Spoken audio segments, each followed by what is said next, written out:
Hello, everybody. Welcome to our weekly Sage Intacct demo, Vision 33. I am Neil Gabarnik, the Sage Intacct sales consultant over here at Vision 33. And we have Matthew Frampton, who is our solutions consultant, who will be taking you through the demo.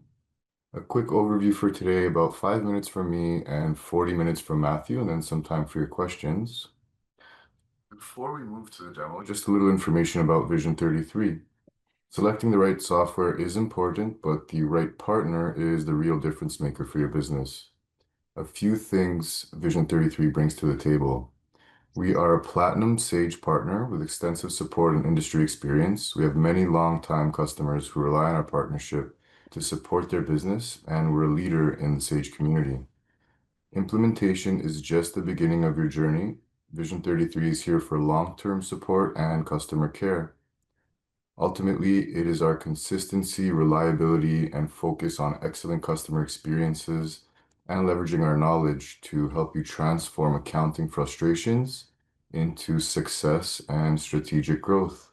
And like Sage, Vision 33 is a global company, but we like to say we operate as a small business. Our main operations are in the US, Canada, and the UK, and we have certified consultants to serve you locally. And here are some of our excellent customers running Sage Intacct. They come from all over the spectrum, including nonprofit, SaaS and technology, professional services, and more. And I'm sure most of you have done your initial research on Sage Intacct, but here are just a few highlights. As you can see, Sage Intacct supports several industries and offers industry-specific functionality. Vision 33's biggest customer footprint is nonprofit, where we have approximately 35% of our client base. And building expertise in these verticals really helps us guide our customers down the right path with their implementation, including your sector's best practices for reporting. And here's a quick snapshot of Sage's global reach. We have millions of customers worldwide. Most of our customers cut their close time by up to 70%. And here's another snapshot that shows Sage Intacct's global reach. We are serving customers in 80 plus countries and over 130 plus functional currencies. And if you're interested in the underlying numbers, Sage Intacct is as secure as it gets. Encrypted at the highest level on AWS servers, you no longer need to worry about backups, downtime, and costly upgrades. It just works all the time. Sage Intacct isn't a solution that was retrofitted for the cloud. It's a cloud-native solution from its first line of code. It's an affordable, easy-to-use solution for finance teams that need only specialized finance tools. It's also a modular solution, which means you pay only for what you need now, and you can add more functionality when you need it. We call Sage Intacct the best-of-breed solution, and its open API makes it easy to seamlessly integrate with other best-of-breed solutions. And for integrations, Sage has what's called the Sage Intacct Marketplace, filled with pre-built integrations to other best-of-breed solutions for CRM, e-commerce, and so much more. And if the solution you want to integrate isn't on the Sage Intacct Marketplace, Vision 33 can build the integration for you with Saltbox, which is our exclusive cloud-based integration solution built by our automation and integration experts. And just a final word about Sage Intacct's embedded AI. While it's not built into our demo environment just yet, we wanted to introduce you to Sage Copilot. And basically, Sage Copilot is like getting a very smart productivity assistant. It gives you answers you can trust and tools for a smoother, faster month-end close. So be sure to ask your consultant about Sage Copilot when they follow up with you. And now I'll turn it over to Matthew for the demo. Thanks, everyone. Thank you, Neil. So, hi everyone. As Neil mentioned, I am Matthew.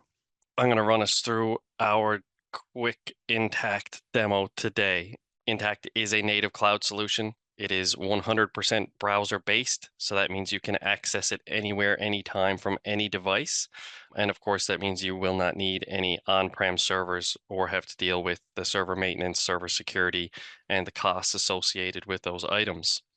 Next would be updates to the solution. So I know with on-prem solutions, When an update is released for that solution, part of the responsibility kind of will fall onto your shoulders. You will log in, you'll get a message letting you know an update has been released, and you have to install that update. And I know some people actually hire consultants in to install certain updates because sometimes they're not just so straightforward. Tax updates in particular for that item.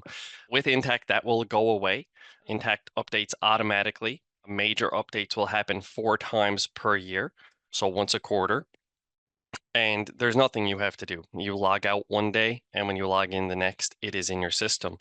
It is a very seamless update.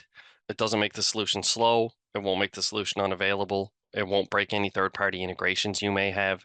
Such a seamless update that if it weren't for my home screen here that tells me release 3 is here, you might not even notice the update happened unless you notice some changes to a few screens, or you go into your configuration settings for particular modules and you notice that there are new functionalities that can be turned on.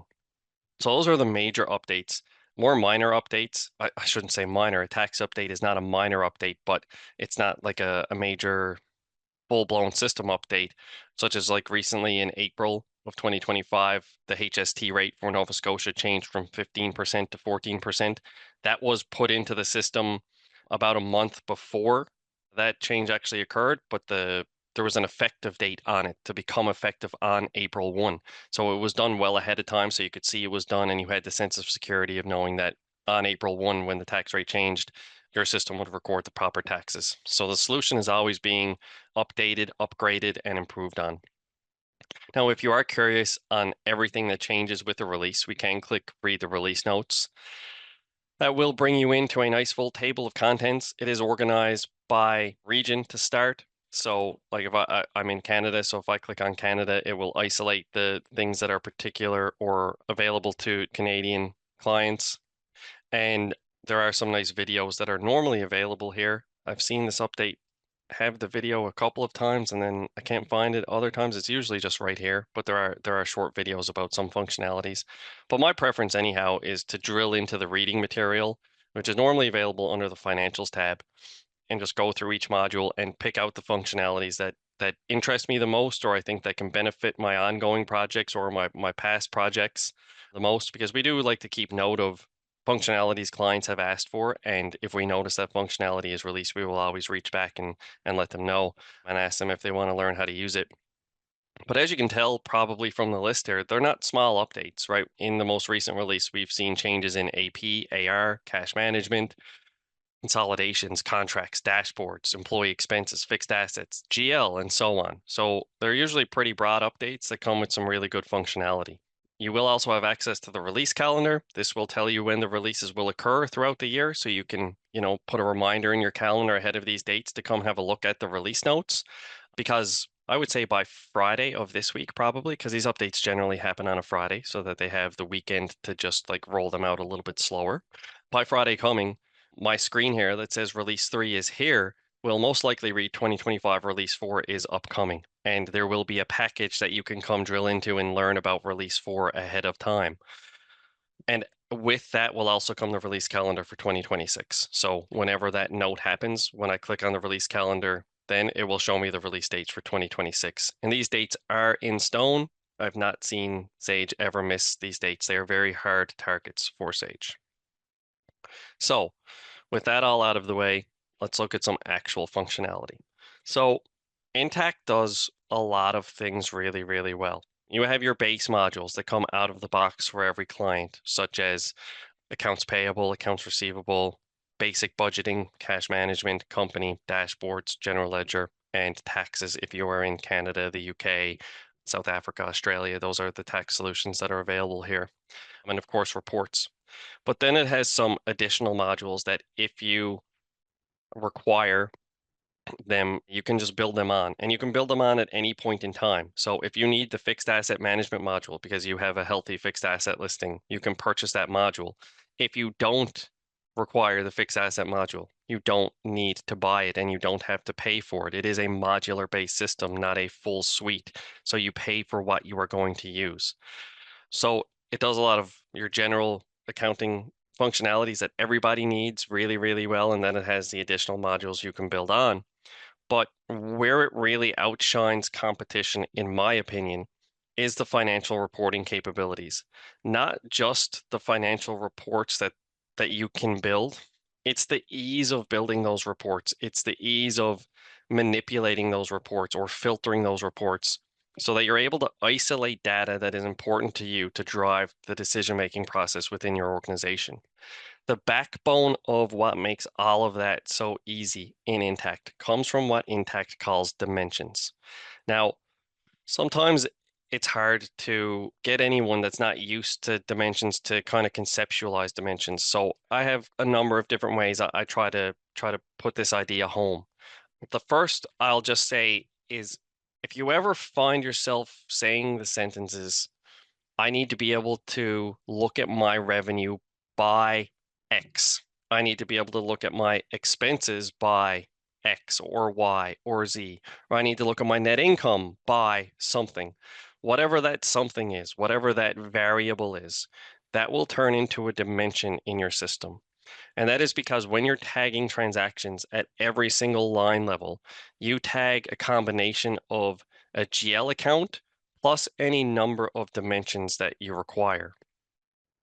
And then the other way I kind of talk about them is if you're used to seeing a segmented chart of accounts where you have sub accounts after your core GL account number, whatever those sub accounts are, generally they're going to become a dimension because that's why you have them as separate GL accounts. So if we take my department dimension in Intacct right now, if this were a company that didn't have dimensions available using a system without dimensions, and they had 20 GL accounts that they wanted to be able to track the financial data across those departments, they would actually end up with 100 GL accounts. Each of the 20, it would actually turn into 5 different GL accounts, right? Like expense type 1-100, 200, 300, 400, 500 onto expense 2-100. And in Intacct, we don't need that. You will have your core GL number, and then you will have a list of the dimensions that you can tag at a line level. And you are going to get all of the power plus more and plus more flexibility that you would have if that were tracked in a separate GL account with a sub account at the end of it. So the way these work, and sorry, out of the box, you get access to a number of dimensions. You'll get the entity and location dimension. These two are kind of tied hand in hand. A location is always a sub, like a child of an entity. Then you have the class dimension, the department dimension, and you'll also get the item dimension. Now, these have certain terms on them, like class and like department, but if you're wondering what a class is, it can be whatever you need it to be. I can change the verbiage of class to read revenue stream, division, segment, industry, like whatever it is you need it to be. And the same thing with department. So don't get too caught up on the label of the dimensions. Just think of them as different buckets that you can use to drive reporting or isolate data. And the way that works is if I were going to tag, enter any transaction, whether it's a general ledger journal entry, an accounts payable transaction, an accounts receivable transaction, literally any transaction that is going to touch your books, I tag a general ledger GL account, general ledger GL, kind of not a required verbiage there, plus any number of dimensions that I want. So if I'm putting in an AP transaction to record, I will say some rent, and we want to allocate our rent out to our departments, maybe based on square footage, maybe based on number of employees, whatever it may be.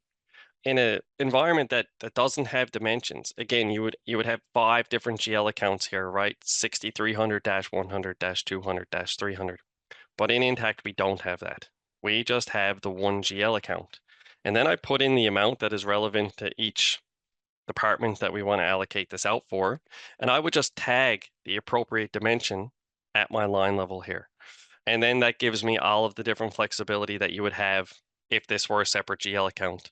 You can actually think of each combination of GL account plus every separate dimension as a separate GL account because you get all of that flexibility. It more or less acts that way.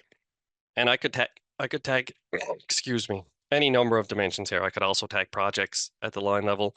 You're going to notice if I tag a project, it does change my department dummy. That is because we are associating particular projects with particular departments and so on. So you can tag multiple dimensions. And that gives you, again, all the flexibility as if it were a separate GL account.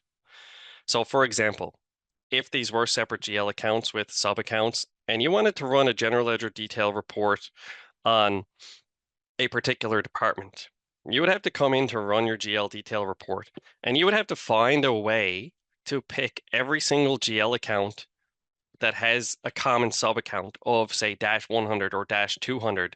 So you'd have to pick through your GL accounts to pick multiple accounts, right? We would select these accounts, and you would have to go through and pick out particular GL accounts that have the same sub account. In Intacct, that becomes so much easier. I can come in and say, you know what, I'm going to run my general ledger detail report for all of my P&L accounts. I'm going to go to the end of my 8s because I think my 9s are stat accounts. I'm going to run this for a period in 2019 because that is where the data lies in this system. And instead of having to go through and pick out a pile of different GL accounts, I can say run it on all of my accounts, but only show me transactions that were tagged to my marketing department. So I can just filter when I run my GL detail report. And then when I run this, it will do exactly that. It will bring out any GL entry, but only if it was tagged to the department that I selected at the line level. So you can see on my GL detail report, it even shows me that every entry here is related to my marketing department. So that's kind of how it helps you isolate data. Now, I can run this GL detail report for a group of departments. If I wanted to create a group of departments, like this one here is called 100, 300. This will run for department 100 and 300. So I will see two departments tagged. This time when my GL detail report runs, I think 100 is maybe sales and the other might be services. I'm not sure. No, 300 is admin. But you see that that grouping works. So again, you get all the flexibility.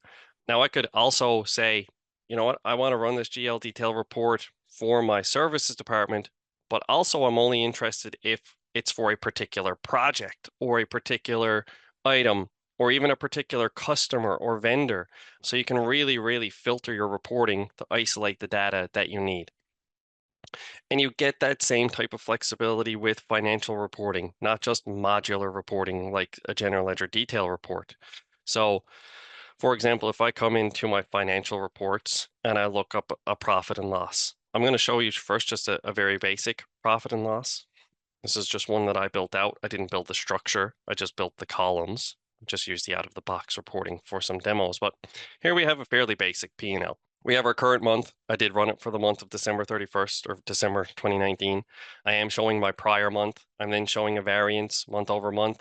42,000 minus 30,000 is 12,000. You know, there's dollars and change there, but you know, the math is there.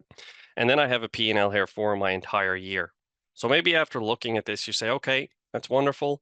But now I want to be able to have a full P&L broken out by my departments or my projects, or again, any dimension that you are using. You'll have a separate report ready to go in here. So here's my summary year to date by department. Now, let's just highlight here the net income for the full year, 2.52 million. When I run this report by department, just as quick as that, I have an individual P&L for each of my different departments. I do have a column that says no department. So these are entries that were put into the system and left the department blank on the line level. This was done before we have the control that we have now of being able to prevent this from happening. So we can stop this from happening. But you do see that it is a fully reconciled statement of the 2.52 million at the bottom. So quick and easy to do. And just like the GL detail report, you can filter when you're running this report. If you want to run this report and you're saying, you know what, show it to me just for a particular department, my admin department, you can do that as well. We're going to see the revenue section mostly go away. We only have intercompany revenue tagged to our admin department, so we're not showing all those zeros anymore. And then we see our expenses, but here it is, a nice isolated P&L for a particular department. So one thing that always comes from this is, you know, it's fantastic that you have that report built, but how difficult was that to do? The answer is not difficult at all. So all I would have done was take this original report here. my profit and loss summary, I would have duplicated this report and given it a name. Okay. I'm not going to do it again. I don't want to create an extra report, but I just would have given it a name and I would have saved it. After I save that report with a separate name, I would have called it profit and loss summary year to date by department. I would come out to that report and I would make the changes I want. And all I would have done was delete a couple of columns, and then I would have came down into my expand by section and I would have chosen my departments. And just to show you how simple it is, if I wanted to run this for my projects instead of my departments, I would duplicate this report and come make that change. And as quickly as that, if I preview this report, the exact same report that I ran just a moment ago, we are going to get a P&L by my project. This report took a couple of seconds longer to run because there are only 5 departments in the system, but there are a vast amount of projects. And there it is. It's by project now instead of department. And just to kind of show you one other thing that we can do, I do know that in my system, my class dimension is used for like business lines or revenue streams. So if we wanted to tell the system, we want to see it broken out by our department, but we also would like to see our revenue broken out by our different streams. I can also put a breakout on my rows. And when I make that quick change, now all of a sudden my revenue is broken out across my small business, mid-sized business, enterprise, service line 1, service line 2, service line 3, and so on. So like just a lot of flexibility you get there with the financial reports. Now the structure of this reports, like what your subheadings are and what your groupings are, we can make this be whatever you need it to be with whatever structure and build you need. And you can have multiple builds. You can have 5 different versions of an income statement with different groupings on them and 7 different versions of a balance sheet. That's all easily doable and intact and easily managed. So some really good financial reporting capabilities there. Now, building off of the financial reporting capabilities comes the dashboard functionality. So in Intacct, you can have as many dashboards as you need. You see in my system, I have quite a vast amount, at least 20, right? There's no added cost for each dashboard you build. You just build as many dashboards as you want. And the dashboards are great for a number of reasons. They can contain a wide array of information out of the system, whether it's financial data or process checklists or you close through summaries, whatever you want.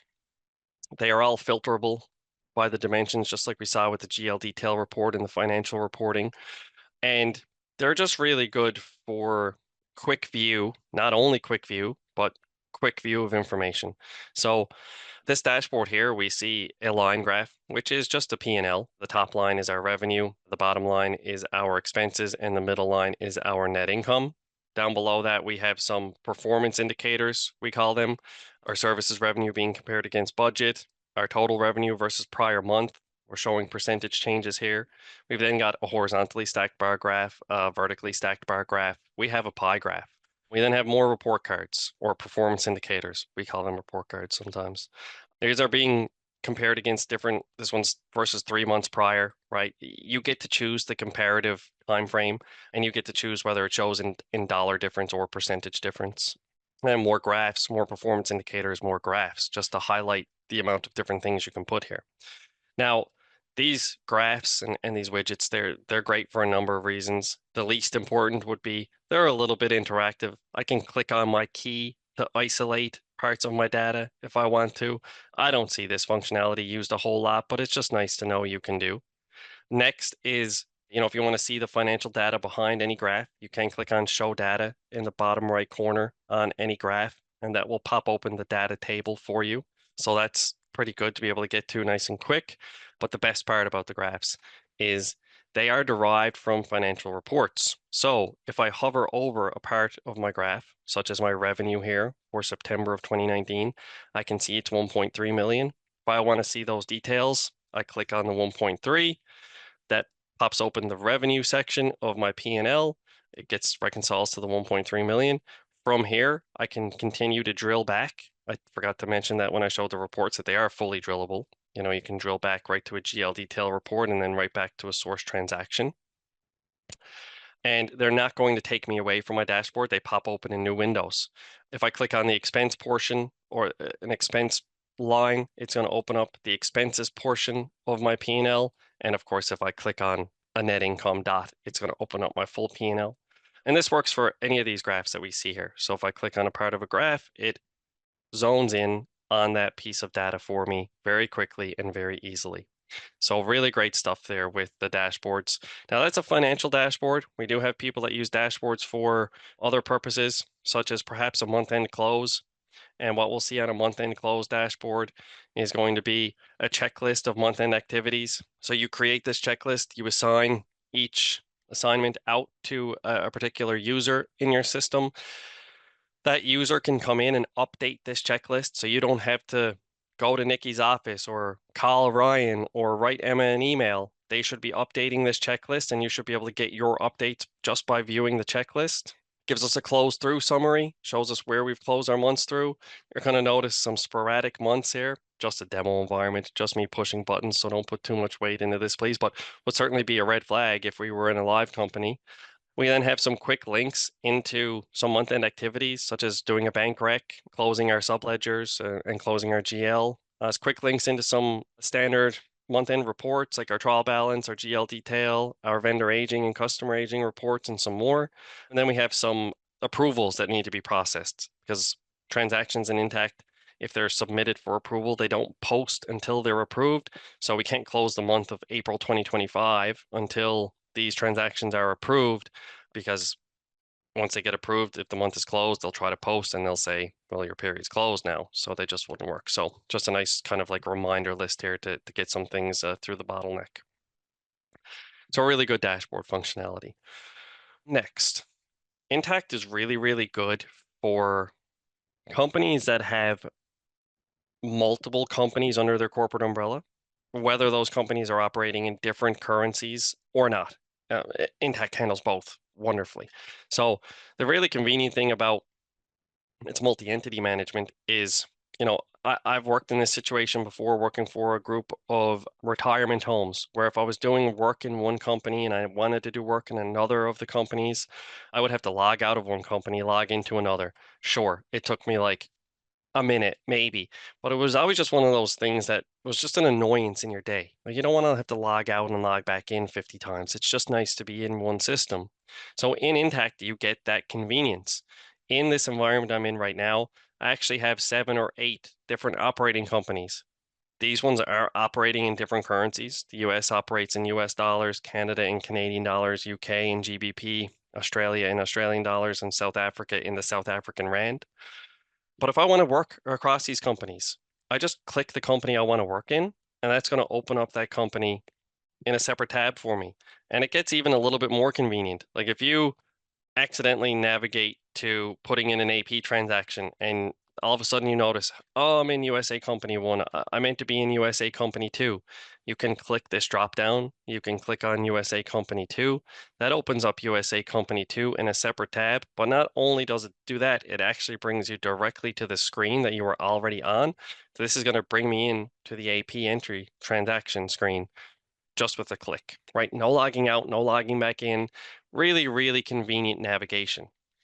One question this tends to spark is, well, we have all these different companies, but I have employees that, some employees should only be able to work in the 3 USA companies. They should never be able to see any data in any of the other companies. So this is going to be an issue for us. It won't be. So all you have to do is on your users, if we jump into a user here, I look at a user record, like Ava is in her username, they've specified for demo purposes that she works for the Australian company. So if we look at Ava's user and on her entity list, we will see that she has been limited to the Australian entity. So when Ava logs in, she doesn't even log in at the top level because she doesn't have this checkbox. When she logs in right to the Australian company, and if she were to click this drop down, she would just get nothing.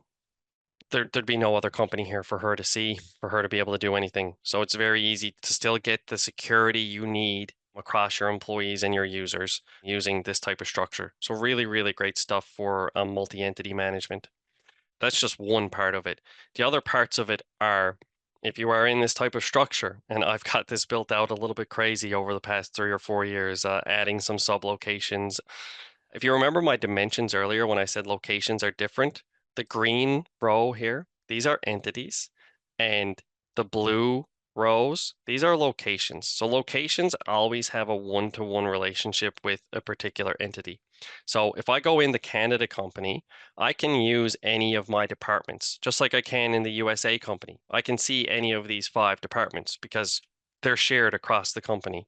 But you'll notice that if I'm in USA 1 and I look at my locations, I'm only going to see Colorado, Florida, New York, Nova Scotia really shouldn't be here. I don't know who did this on me, but I'd like to delete it, but I don't think I can because I think there are transactions. But I won't see Newfoundland, Ontario, Quebec, or St. John's, right? If I hit my drop down list, I only see the locations related to that particular entity. So all these companies are operating in their own base currency, as I mentioned a moment ago. And at any point in time, I can create a set of consolidation books to consolidate the financials for any number of these entities, one of them, two of them, three of them, all of them, or any number in between, into any currency in the world that I need to. I don't have to import exchange rates. I don't have to do any of that. They can all process multi-currency transactions with ease, and any intercompany transactions that occur and any elimination entries that need to occur upon consolidation, the system handles all that for me as well. So to take a look at some of that, if I'm in the USA company and I choose a vendor that I think I know, yeah, Consulting Grid is in Canada, they're in Quebec. You'll notice my transaction currency is Canadian dollars. My exchange rate date is today, and there is an exchange rate here already. I didn't import exchange rates today. I didn't have the time. Don't have to. These are sourced from Oanda. That is where these exchange rates pull in automatically, a very trusted source for exchange rates. And this data table here is fully historic because let's be real, if I were putting an AP transaction in today, it's not dated for today. It's most likely dated for like the 17th, maybe. You'll notice my exchange rate date updates with my transaction date, and my exchange rate has changed. Now, if I wanted to put in October 17th, but I wanted to use today's exchange rate, I can do that too. As a matter of fact, I could even use an exchange rate from 20 years ago. I hit tab, the system knows what the exchange rate was 20 years ago. It just goes out, it gets it, it pulls it in, it plants it here. And then, of course, when I go pay this bill, the system will look at what the exchange rate was when I entered the transaction, what the exchange rate was when I paid this transaction, and it will record any FX gain or loss automatically for me. If I want to consolidate my financials, I will come to the consolidation module and I will set up a new set of books. I already have 3 sets of books here. I'm not going to actually make a new one, but I will just show you the process. We click add, we give the book a name, we choose the currency we want them to consolidate into. Somebody is sat there now saying he said every currency in the world, but I only see 5. These are just the ones we have enabled in this environment. I can turn any currency on that I need. We then picked that we're using the ending spot rate and the weighted average rate for balance sheet and income statement accounts respectively. We would move to the entities to consolidate tab. We just use our drop down list to pick the entities that should be included in this set of consolidation books. When I click eliminate inter-entity auto elimination, you'll notice that the last tab on my screen right now is accounts to override. When I click this button, a new tab pops open. That is my elimination accounts upon consolidation. By default, the system will pull in the intercompany accounts related to the entities I selected from this dropdown. And then if I need to add any more, such as maybe some intercompany revenue or intercompany expenses, whatever, if we want those to eliminate when we consolidate financials, we can go ahead and add them manually here. So our elimination entries will happen automatically. Once your books are ready, you want to run a consolidation, come to the run a consolidation module. If you remember from the last screen, we had 3 sets of books. So I have 3 sets of books that I can choose to run a consolidation for. I will pick the time frame that I want to consolidate. I will click on, I can click just consolidate if I want, but I much prefer the consolidate with options because it shows your exchange rates. So the Canada company, converting to US dollars, these are the ending spot rate and the weighted average rate. The US companies, there's no translation. They're already in US dollars, so we don't have to worry about that. And I can click consolidate now, and that will run my consolidation for January 2020. Doesn't take the system long to do it. I'm actually surprised that it's still showing me the screen, and there it is, it's done. So once your consolidations are complete, you can come out and view your consolidated financial statements. I do have a dashboard that shows my consolidated financial statements, but they're all readily available in pretty much real time, more or less, without exporting to Excel, without having to map GL accounts to structures or import exchange rates. All of those processes that have a lot of risk for human error are just thrown out the window. So I have a consolidated balance sheet from my global books right here, showing each company from left to right. I have a consolidated P&L for my global books, a consolidated P&L for my non-US books in GBP, consolidated P&L for my North American books in USD, and then we have a consolidated balance sheet for both of those sets of books respectively in the two different currencies. The last piece that I didn't really touch on is intercompany transactions. So if I put in any transaction in the system that would result in a due to or due from having to be recorded, whether it's a journal entry to record overall payroll expenses. Maybe they go into one company pays them all out, and then the expenses go and due to from. Maybe it's transferring money from a bank account owned by one entity to another. Maybe it's we paid an AP bill for our US company from our Canadian bank account. It was in Canadian dollars, and that's what we do. Any of those types of transactions, the system will automatically record the due to or due from on both sides for you. So the easiest to show, honestly, is a transfer of funds from one account to another. So I come in and say, I'm going to transfer money out of bank account 100, which is owned by company 100, into the bank account 200, which is owned by company 200, and I'm going to transfer $25,000. I can put in more information, of course, like a reference number, why we're transferring this money, but for the sake of a demo, I don't need to bother. When I post that funds transfer, the system is going to do everything it needs to do. So if we go into that transfer of funds and we look at the posting details, we will see a credit out of the bank account owned by company 100, a debit into the bank account owned by company 200, and then the due to and due from entry for each of those companies respectively. So Intact's going to handle that intercompany stuff as well. So the idea is hopefully we can make your due to and due from accounts become control accounts where you really don't ever really post to them manually ever. Sometimes a situation arises, but it should really, really help keep those in balance. And that should make most people happy, because if they come out of balance, I mean, it doesn't get caught for a while, it's not a fun time. I have been in those shoes as well. So, moving away from all of that type of stuff. Next, I'm going to talk about, kind of in conjunction with one another, the AP module and the purchasing module. Now, the reason for that is because the purchasing module is more or less just a more powerful AP module in the same system. AP is kind of used for your generic bill entries, like your utility bills. It can be used for all of your bill entries, but if someone's using the purchasing module where they want POs and purchase requisitions, like generally you don't need to put in a purchase requisition or a purchase order for your monthly internet bill, right? Like it's just one of those recurring bills. So skip the workflow process and just put it straight into AP, right? So the reason we talk about the purchasing module is because of the workflow capabilities. It's pretty popular, and also because of the approval policies that we can use in this module compared to the AP module. They both have approval policy availability. Like we can put approvals on the entry of an AP transaction in either module, but you'll get more flexibility and more available options using the purchasing module. So that's why I'm going to talk about this. But if you're looking at this demo and you say, I don't need those complicated approvals, I don't need purchase requisitions or purchase orders, you can just use the AP module. It's a very, very strong AP module. So in the purchasing module, a few benefits. First of all, you can build your workflow from start to finish however you want it. And you can have multiple workflows. So you'll notice under my purchase requisition menu, I actually have 3 different type of purchase requisitions. I have a standard PR, I have something we've called a quote, and then I have a travel authorization PR. Now, the reason for this is often because maybe a PR, a purchase requisition, that's like a standard company purchase. And the approval policy that should go on a PR, maybe it goes to like a project manager or a department manager or something like that.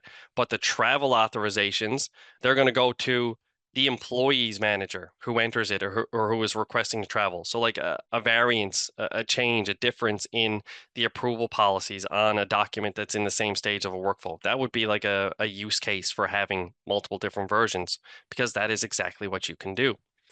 And you'll see I've got 5 different types of POs, blanket PO, standard PO, and then some other ones that we don't have time to talk about why they're here right now, but there are reasons. And then we have a receipt of shipment. These would be for inventory transactions. That is why we have a PO inventory. So this would be used not for inventory. This would be used for inventory.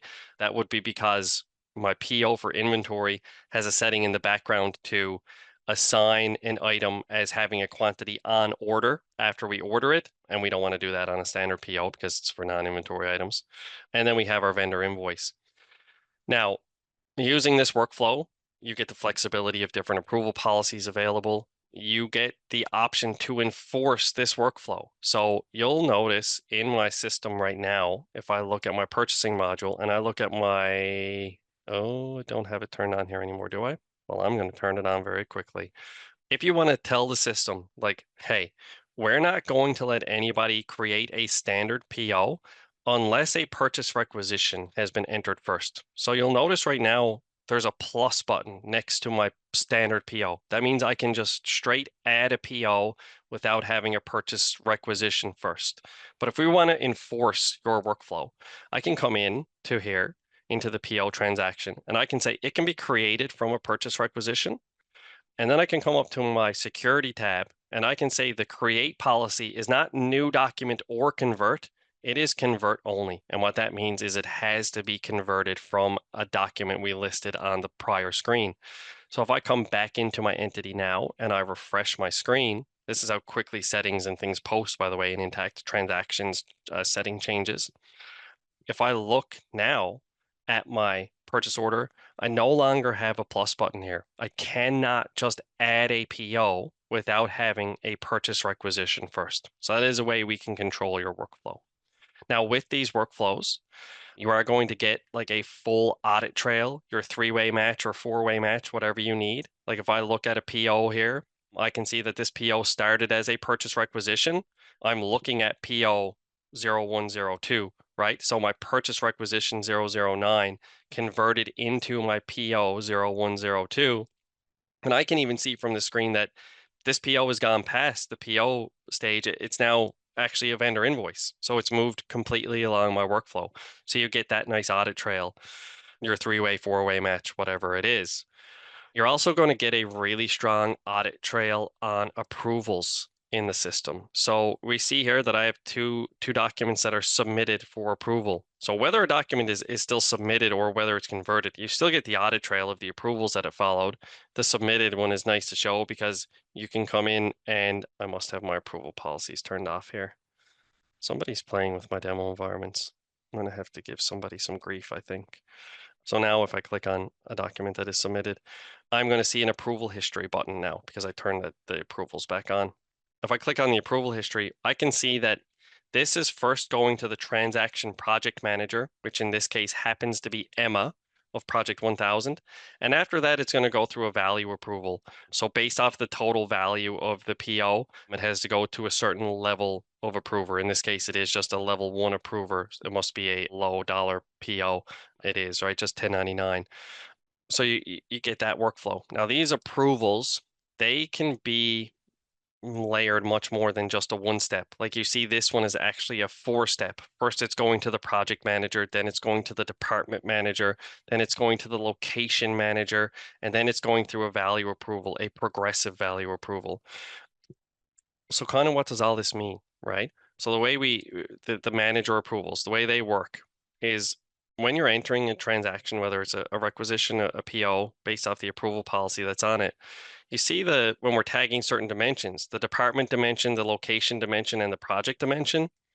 These 3 dimensions, along with the employee dimension, allow you to set up managers of each department, of each location, of each project, of each employee. And if I were to enter in a PO and I have departmental manager approvals on, when I submit this, the system will look and say, okay, department 300 was tagged at the line level.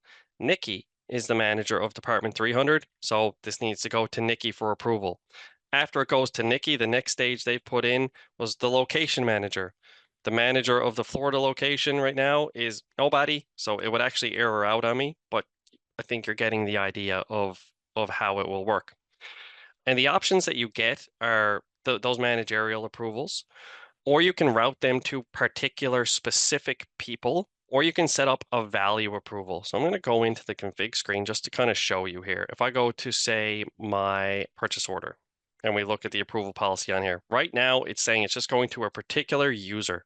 All the POs are going to Emma. Emma's not going to be able to do anything ever, just approve POs. We're going to eat up every single day with 1,000 POs for Emma to approve. But if we wanted to change this workflow, if we wanted to say, you know what, first, actually, it's going to go to the location manager. After it goes to the location manager, we're going to send it to the department manager. After it goes to the department manager, it's going to go to the project manager. After it goes to the project manager, it's going to go to the employee manager. After it goes to the employee manager, it's going to go through a value approval. And we can base that value off of a number of different things, as you see the list here. Now, the most common are your straight value approval or a progressive value approval. When you choose value approval, you get to set the thresholds, like this is pretty low thresholds. Generally, this would probably be a little bit higher, right? Maybe something like this to make it a little bit more manageable at least, but that's neither here or there. The part that I'm trying to get to is if we choose value approval and we put in a transaction that falls in level 3 of the limits we've set, it skips level 1, skips level 2, goes right to a level 3 person. If we choose progressive, I think everybody can put it together. It would first go to a level 1 person, then to a level 2 person, then to a level 3 person. So if I were to put progressive value approval on this, and we put in a transaction that falls in level 5 of my limits, this would actually end up being a 9-step approval policy, which is absolutely insane. I don't think anybody would ever go that far, but I think you get the idea of the flexibility that you would get in the way that we can kind of bend and twist this to meet your needs. So we can generally make it work for almost anybody. So really great stuff with the approvals. So that more or less clues up my time for today. I want to leave some time for questions. But before I open up the floor for questions, I just want to let everybody know, like, I don't want anybody to leave today and say, oh, I saw Intacct today and I saw all of Intacct and it looks pretty good, but I didn't see a whole lot. I don't even like to tell people on this demo that we're scratching the surface of Intacct. I am going as fast as I possibly can without going too fast, which is a really tough sweet spot for me. I tend to zap around these screens really quick. So the modules that I did show, like consolidations, purchasing, reporting, I showed like the bare bones of those modules. I could spend 2 hours on the purchasing module alone if I wanted to go into demoing the purchasing module like in depth. There's so much more functionality that I didn't even get to talk about in that module, such as things like threshold variances, additional postings in transactional currency to base currency, using price lists and price schedules and fixed vendor discounts, conversion options, approving vendors, email notifications, automation, AI automation. Like even in that module alone, there are so many things I could have talked about. But then there are modules that I didn't even get to mention. So I just want to let you know that before I open up the floor for questions, Intacct has a full contract management module where it handles all of the revenue recognition. We can handle subscription contracts, evergreen contracts, multi-element arrangements, usage billing, tiered pricing, you name it. It's great for managing revenue contracts. And we've got a fixed asset management module where we can generate your depreciation schedules, create your fixed assets when you enter the bill related to that fixed asset. I kept saying bill, by the way. Intacct calls AP transactions bills. I'm used to them being AP invoices, but every time you heard me say bill, that is what I meant, an AP transaction. There's an employee expense module where your staff can log in and log their employee expenses. There's a full-blown project costing and billing module where we can enter reimbursable expenses, project estimates, break projects into different tasks or cost codes, automate your billing process to your customers. That comes with the time module because with that project module, you'll have billable time, non-billable time, billing rates for all of your employees.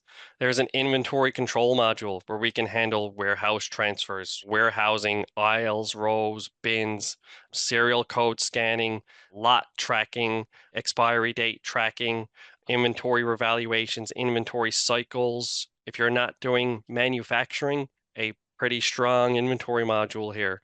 There is a full-blown revenue recognition module available out of Intacct. There is a budgeting module in Intacct. and more. I'm sure I'm for prepaid expense amortization, an order entry module that like purchasing is stronger than AP. There's order entry, which is the same thing for AR, just a stronger workflow if you want it. No approvals in OE like PO, no approvals in AR in Intact, but the same workflow functionality. The ability to send out late payment notices, email invoices to your clients directly from the system. I'm sure you can tell by how quick I can eat up 3 minutes just listing functionalities, the amount of time that I could spend demoing them out to you. So just want you to know that you've got a very brief look at Intact today. And if there's anything else you want to see more in depth, all you have to do is let us know. Be more than happy to hop on a custom demo and dive into some deeper functionality in particular modules that interest you the most. And then with that, I will finally be quiet and thank everybody for coming out and open up the floor for questions. Oh, I see a Oh, we got question. one. I spoke too soon. Is it possible to load a receipt right into the AP module? It is, Helen. You said receipt. I don't know if you mean like probably just like an invoice, right? Is probably the more practical. So Intact does have AP automation natively available out of the system. It actually is in the system that I'm in right now. So I will take a moment. I think I have one in here. Intact has its own AP automation. Now it came out with it a little while ago. And there are also third-party integrations that you can build or just purchase. Intact does have an open API, so it can actually connect with any system you want to use. So there are other AP automation options available out there. But you see this bill right here. This was an upload, so somebody uploaded this one. It is also an option to email them in. So you see this bill right here. This got emailed in to this email address. I sent it in, actually. You can see that I was the sender. And what happens is when it gets received in this inbox, Intact will pick the attachment off of the bill, off of the email, sorry. It will bring it into the system and it will do a couple of things. It will actually put the attachment that it took from the email in the system. So it's here, you can view it right away. And then it will do its best job to code it out. So you see it's picked up the vendor, it has picked up the bill number, 793. It has picked up the due date and the term, August 17th and net 30. And if I scroll down, Sage is really good at this, but I like to just kind of give people this heads up. It did code it on the line level, okay? Like this did happen automatically.